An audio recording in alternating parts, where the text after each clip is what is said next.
new basic concept of programming language. Every programming language having these concepts. Next is booting. Don't discuss, just listen. What is meant by booting? What is booting? These are the common terms and terminologies related to computer and programming language. So what is booting?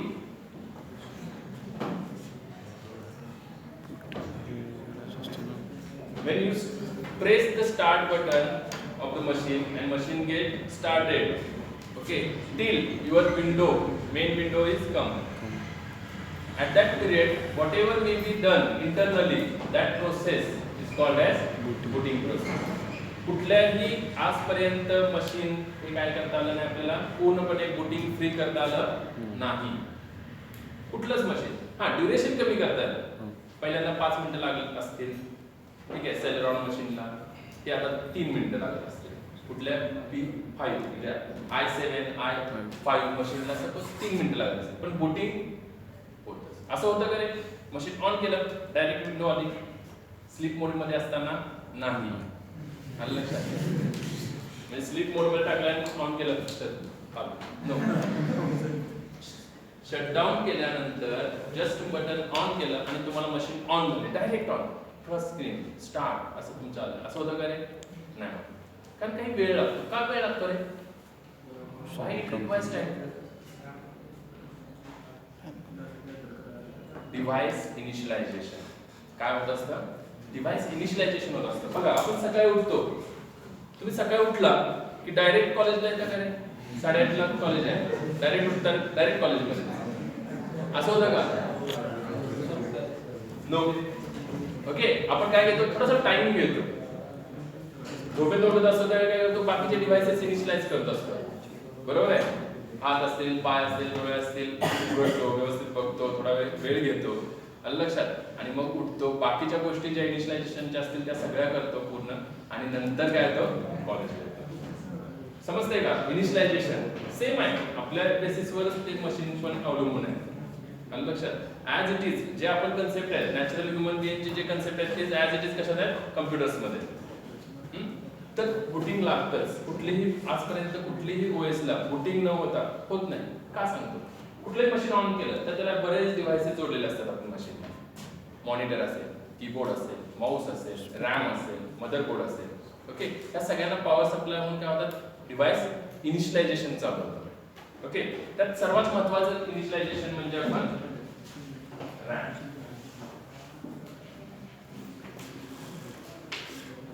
RAM ह्याच्याशी concern करूया. RAM initialization हे फार महत्त्वाचं आहे आपल्या programming कन्सेप्टनुसार. तर the physical memory आणि logical memory, physical partition and logical partition, ह्याच्यावर थोडंसं टर्म्स अँड टर्मिनॉलॉजी करू.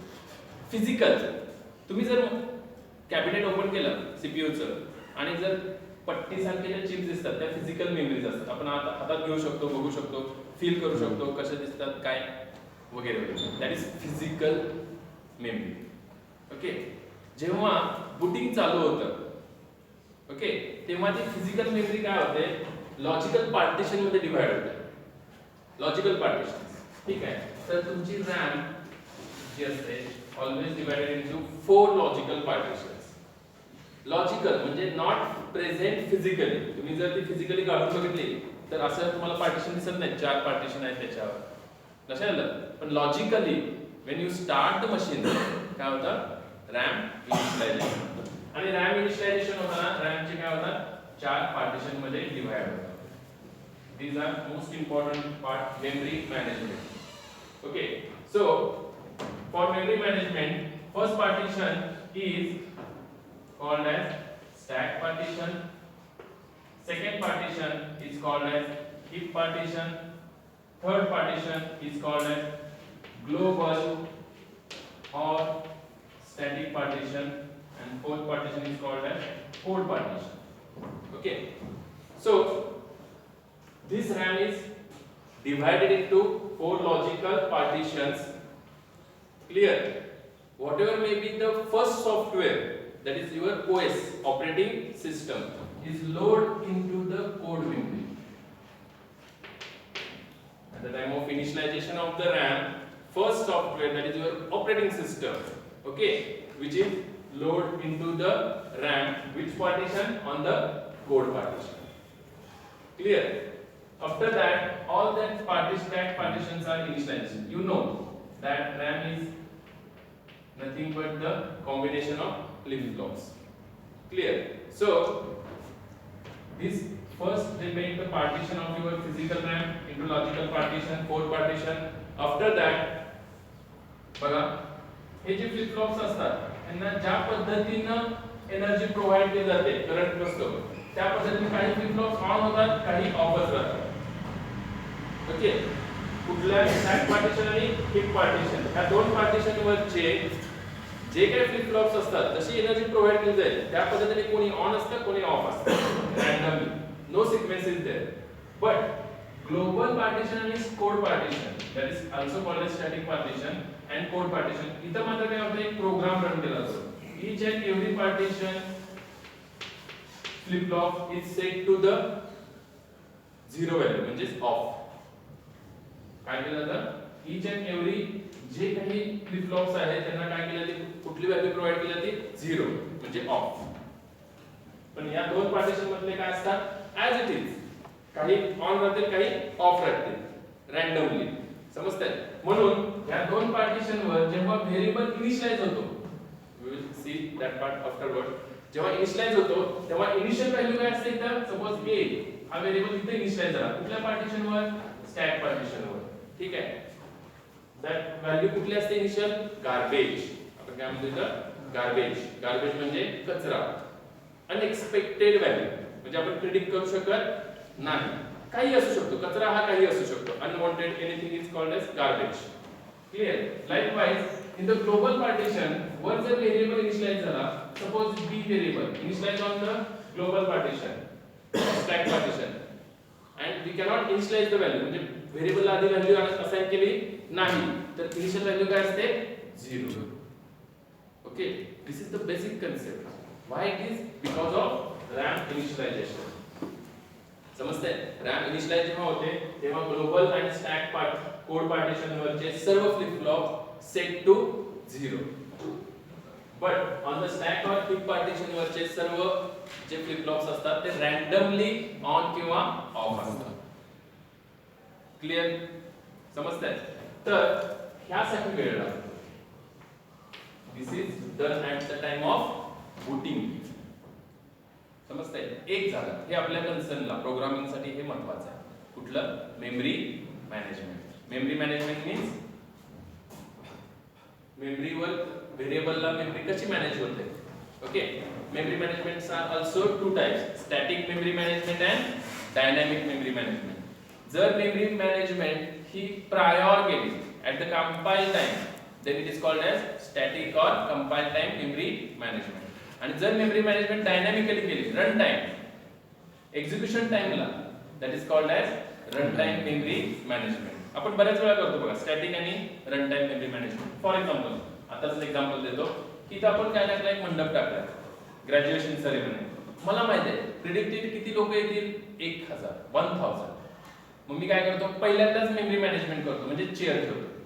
आता इथे कसं आहे स्टाफ मॅनेजमेंट चेअर ठेवतो. ओके, किती चेअर ठेवणार मी मला माहिती आहे 1000 येणार, त्याच्यापेक्षा जास्त नाही. म्हणजे मला प्रायर नॉलेज आहे. मी काय करू शकतो मेमरी मॅनेजमेंट करू शकतो. किती चेअर्स 1000 चेअर्स ठेवूया. Clear?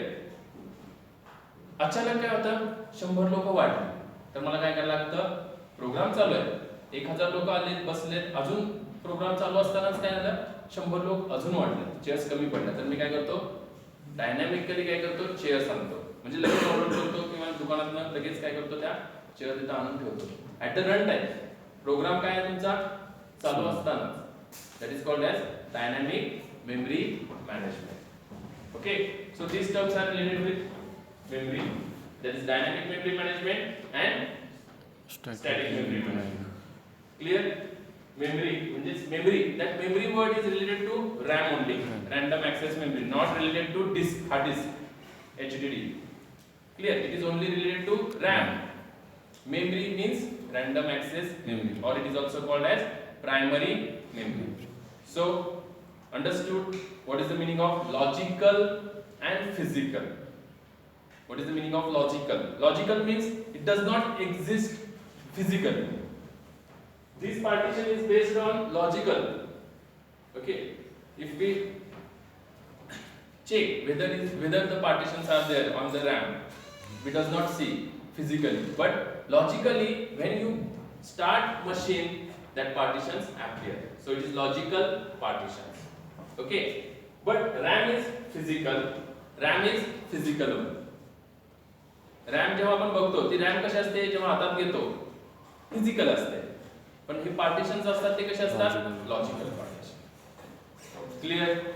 Okay, understand the meaning of logical and physical.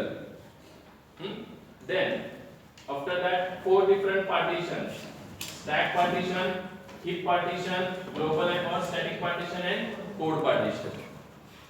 Clear? Okay. Next, what is meant by booting? Not only RAM initialization, there is hard disk initialization. Okay. Other ROM initialization, EEPROM initialization, keyboard initialization, monitor initialization. ह्या सगळ्यांसाठी जो time लागतो that is called as booting time. आणि तो completely remove करता येत नाही, तो कमी करता येतो पण कम्प्लिटली रिमूव्ह करता येत नाही. आजपर्यंत अजून असं मशीन आलेलं नाही की टोटली रिमूव्ह झालं. जेव्हा आपला मोबाईल आहे, स्मार्ट मोबाईल आहे, स्मार्ट मोबाईल मध्ये आपण लगेच ऑन असतो, म्हणजे ऑन असतो म्हणजे काय, ऑनच असतो तो, कधी आपण शटडाऊन नसते केलेलं ते.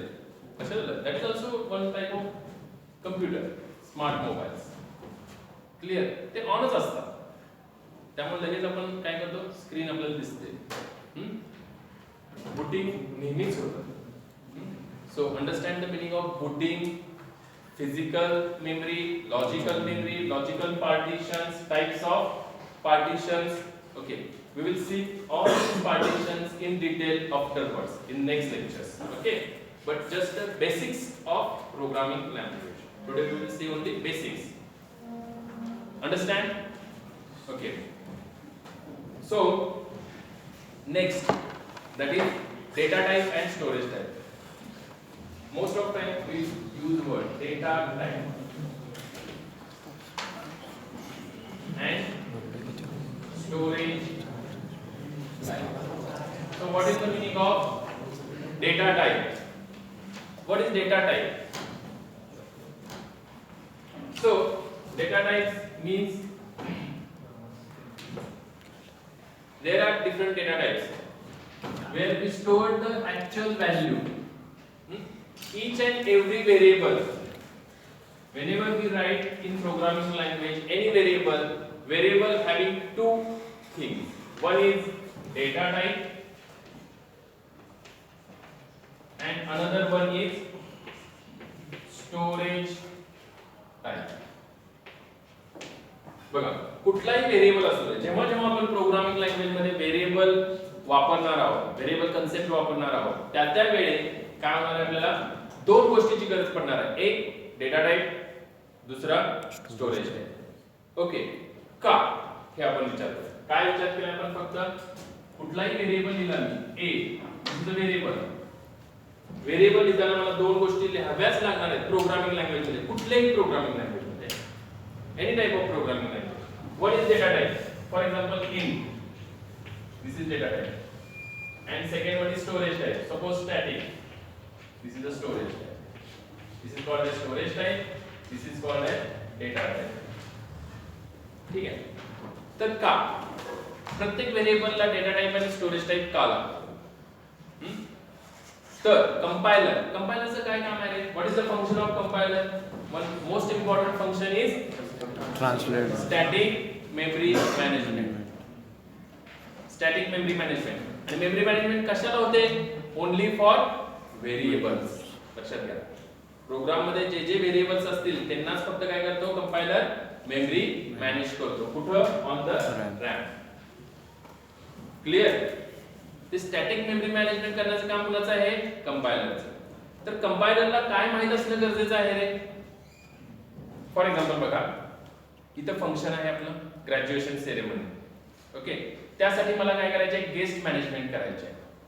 आणि मी सांगितलं की इस्लामपूरमध्ये एक ताज नावाचं हॉटेल आहे, कन्सिडर करा ताज नावाचं हॉटेल आहे आणि त्या हॉटेलमध्ये मग मी काय सांगितलं, एक व्यक्तीला स्टुडंटला सांगितलं फक्त तुझं काम आहे काय करायचं, जे गेस्ट येतील स्टँडवर त्यांना तिथं काय करायचं, रूम्स अलोकेट करायचे. रूम्स अलोकेशन म्हणजेच मेमरी मॅनेजमेंट. ओके, मी त्याला सांगितलं खूप कर, त्याचं काम आहे. गेस्ट मॅनेजमेंट करण्याचं काम कोणाचं आहे, एक्स स्टुडंटचं.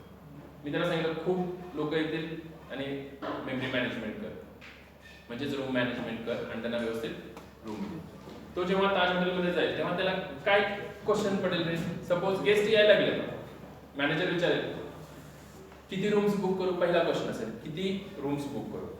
कुठल्याही टाईपचं मेमरी मॅनेजमेंट असू दे, room management, space management, memory management, कुठलाही असू दे, पहिला क्वेश्चन असतो किती.